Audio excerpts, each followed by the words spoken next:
A paz a todos. Quero dizer já para você que vai curtir esse vídeo, que compartilhe, tá?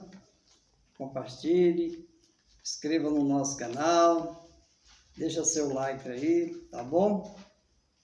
Que Deus vai te abençoar muito. Eu quero dizer para você que no vídeo passado nós falamos sobre o pecado nunca teve fim, né? Inclusive até falamos sobre a lei, sobre várias passagens, né? Que pelejaram para pôr um fim no pecado, e até hoje nunca teve fim. Mas agora nós vamos falar o contrário. O pecado vai ter fim, ele vai ter fim. Ainda que daqui mais uns tempos, uns dias, nós não sabemos, mas ele vai ter fim. Jesus vai pôr um fim nisso aí. Jesus deu uma dica nisso aí, do pecado, sobre a parábola do joio e do trigo, né? Do trigo e do joio. Nós vamos ler para você ver. Ele apontou o pecado, né? Ele apontou o pecado e apontou lá no fim, né? O fim do pecado. Vamos ver aí. Mateus 13, de 24 a 30.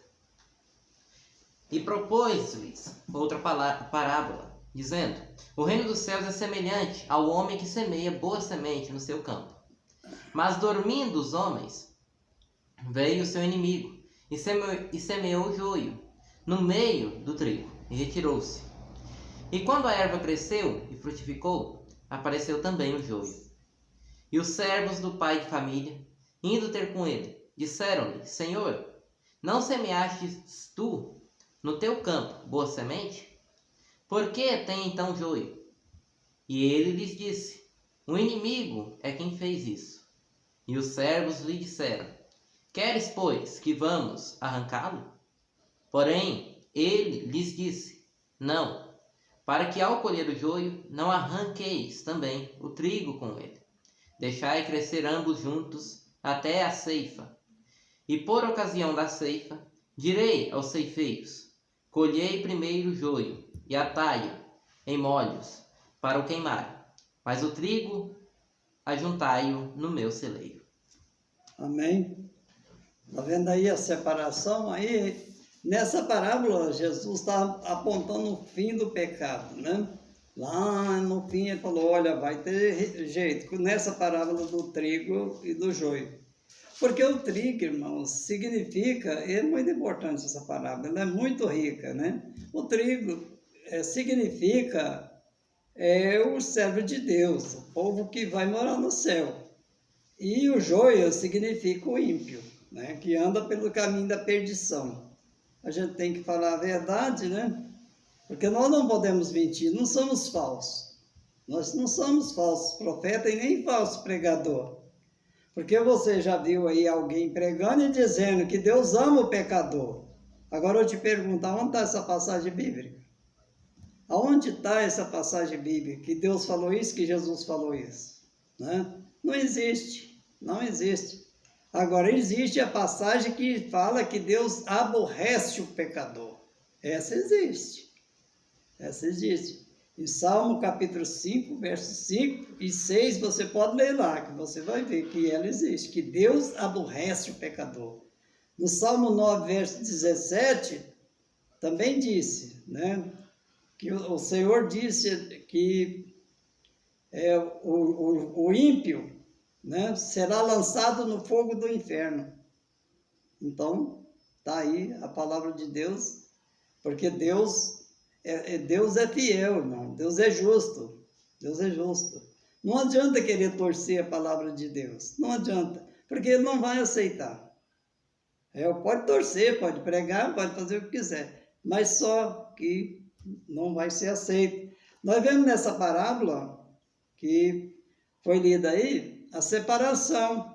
Lá no fim, lá vai ser o fim do pecado. Porque o joio vai ser lançado no fogo do inferno, né? E o trigo, o Senhor disse aí, ajuntai no meu celeiro. Então está aí. Aí vai começando a andar por fim, mas isso ele mostrou já há anos atrás, né?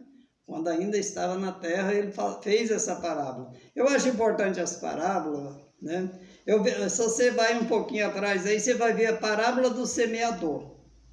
Na parábola do semeador, eu acho muito importante, porque a semente era uma só, mas a terra era de diversas espécies, né? Agora aqui, a terra é uma só e a semente é que tem as espécies, né? As sementes não são uma só. Então, como Jesus era e é e permanece sábio, entendido, santo, poderoso, né? Como é dessa medida? Em parábola ele fez as duas comparações, mostrando a terra, a semente boa, uma semente só, positiva na terra, em diversos tipos de terra. E na outra parábola, logo em seguida, ele fez a terra boa, que é o campo é o mundo, não é a igreja. Tem alguém que fala, o trigo tem que viver junto lá dentro da igreja, tem que ter o joio. Ou então a igreja não tem disciplina, não? Eu pergunto, tem não? Eu acho que não, né? Tem disciplina não, pode deixar tudo junto. Meu amigo, a parábola diz que foi semeada a semente no mundo, no campo. O campo significa o mundo, não é a igreja não. E lá semeou, e o homem dormiu, semeou a boa semente, o homem dormiu, o inimigo veio e semeou o joio. Quando o Senhor disse lá, vamos arrancar o joio, tirar ele do meio do trigo, quando os lavradores lá dizem para o Senhor, ele disse, não deixa por enquanto, porque se for arrancar o joio, vai arrancar também o trigo, vai destruir. Deixa por enquanto. Quando for lá na colheita, aí nós arrancamos o joio primeiro, aí você arranca o joio primeiro, ata os feixes, joga no fogo, e depois nós põe o trigo, que é o justo, que é o crente, não é o crente, não é igreja, né? Não é cristão, é servo de Deus. Ele está falando aí de servo de Deus. Esse nós vamos ajuntar ele no meu celeiro, tá? Porque Jesus não fez compromisso com a igreja, com cristão, não, ele não fez esses compromissos, que vem buscar uma igreja, não. Ele falou que eu virei buscar os fiéis da terra. Uai, mas na terra tem fiel? Tem. Na terra tem fiel, sim. Né? Se não tivesse, ele não tinha falado. Mas quem é fiel? É aquele que nunca pecou? Não, todos nós somos pecadores. Fiel é aquele que quando erra, quando peca, confessa o seu pecado a Cristo, porque Cristo veio para perdoar os nossos pecados. Esse é fiel. E a Bíblia diz, aquele que confessa e deixa, encontra misericórdia. Porque o pecado, irmãos, não é perdoado pela nossa petição. Eu pedi perdão dos pecados, mas você arrependeu? Não arrependeu, então não adiantou você pedir. Você perdeu o seu tempo. Nós somos perdoados pelo arrependimento e não pela petição. Tem que aprender isso aí, né? A gente vê muitas vezes alguém que pede perdão e continua fazendo. Aí a palavra é contra ele também. Porque Jesus falou do pecado permanente, né? Jesus falou, o pecado consumado gera a morte. Né? O pecado consumado é esse que peca todo dia, que peca todo mês, que peca direto e não se arrepende.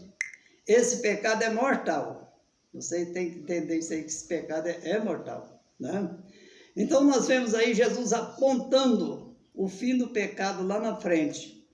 E aonde Deus tem preparado para nós? Aonde o Senhor tem preparado para nós? Lá não tem pecado, irmãos. Lá não tem pecado. Eu quero que você entenda. Lá ninguém vai pecar. Lá é lugar de bênção, de gozo e de paz. Aonde nós vamos viver juntamente com o Senhor, disse a palavra. Vamos ver em Apocalipse 21, do verso 1 ao 5. Vamos ver aí. Apocalipse 21, de 1 a 5. E vi um novo céu e uma nova terra, porque já o primeiro céu e a primeira terra passaram, e o mar já não existe. E eu, João, vi a santa cidade, a nova Jerusalém, que de Deus descia do céu, adereçada como uma esposa ataviada para o seu marido. E ouvi uma grande voz do céu, que dizia, eis aqui o tabernáculo de Deus, com os homens, pois com eles habitará. E eles serão o seu povo, e o mesmo Deus estará com eles e será o seu Deus.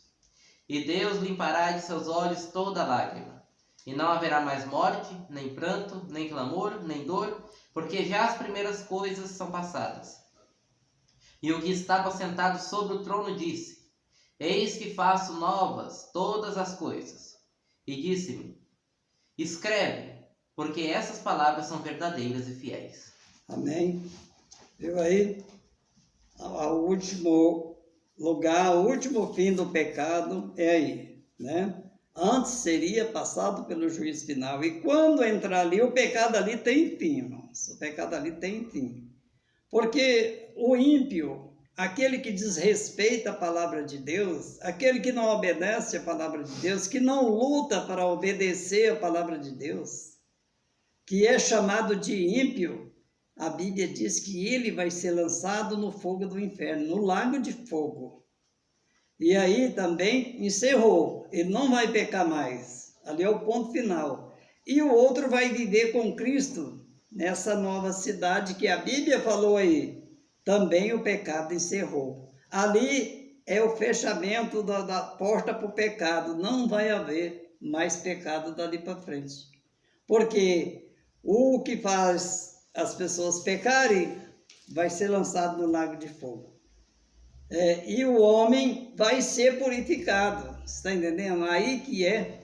A Bíblia diz em Tessalonicenses capítulo 4, versos 16 e 17, fala do arrebatamento da igreja, né? Vamos ver para você ver. Fala do arrebatamento da igreja. 1 Tessalonicenses 4, de 16 a 17. Porque o mesmo Senhor descerá do céu com alarido, e com voz de arcanjo, e com a trombeta de Deus, e os que morreram em Cristo ressuscitarão primeiro. Depois, nós, os que ficarmos vivos, seremos arrebatados juntamente com eles nas nuvens, a encontrar o Senhor nos ares, e assim estaremos para sempre com o Senhor. Está vendo aí? Nós seremos arrebatados. Isso aí é uma pequena partícula do povo que vai encerrar o pecado aí, né? Porque a Bíblia diz que nós vamos ser transformados, em 1 Coríntios capítulo 15, diz que nós vamos ser transformados do corpo corruptível por um corpo incorruptível, um corpo pecaminoso a um corpo que não tem pecado. 1 Coríntios capítulo 15 você pode ler. Parece que o verso 41, 42 por aí. 43, está nesse meio aí. Então você vai ver a palavra de Deus falando, né? Aí diz que nós vamos ser arrebatados. Ele disse, olha, nós, os que morreram em Cristo vão ressuscitar primeiro. Os demais não vão ressuscitar que morreram sem Cristo. Só depois do milênio, diz a palavra de Deus, né? Só depois do milênio. Esses que vão ressuscitar é os que vão subir no arrebatamento da igreja. Esse arrebatamento da igreja é muito importante, que nós subiremos ao encontro do Senhor nos ares. Porque a palavra diz que nós vamos ser transformados num abrir e fechar de olho. E Paulo disse, olha, nós que estamos vivos, vamos ser transformados num abrir e fechar de olho. Né? É rápido, não vai dar tempo. A transformação de um corpo pecaminoso de um corpo sem pecado. Né? E subiremos com o Senhor ao encontro do Senhor nas nuvens, porque ele não vai descer até a terra na primeira vinda. E para quem prega que Jesus só vem uma vez, é só ler lá em Mateus capítulo 24, verso 27, 28, 29 e 30. Aí você vai ver a primeira vinda dele vindo como relâmpago, certo? E a segunda, e a Bíblia diz assim, ó, no verso 29 diz assim, e logo depois daqueles dias, o sol se escurecerá, e a lua não terá o seu brilho, e as potentes do céu serão abaladas. E aí verão vir, o verso 30, verão vir o Filho do Homem com grande poder e glória. Amém? É a vinda, as duas vindas do Senhor, quando alguém prega que é só uma vinda, né? Mas essa passagem aí, qualquer pessoa pode ler que ele vai entender, tá certo? Ele vai entender. Então, o que Deus tem preparado para nós é que você viu, está lá em Apocalipse 21, do verso 1 a 5, a nova cidade, a nova Jerusalém. Vamos batalhar para nós chegar lá, né? Vamos batalhar. Eu não vou, amados, por outro caminho. Eu não vou por outro caminho, eu tenho que chegar lá. eu preciso ser salvo, eu preciso ser arrebatado, ou então ser ressuscitado na vinda do Senhor. Eu quero subir no arrebatamento da igreja, que será num abrir e fechar de olhos. Amém? Compartilhe esse vídeo, que Deus abençoe, fique com Deus, que Jesus possa te abençoar grandemente.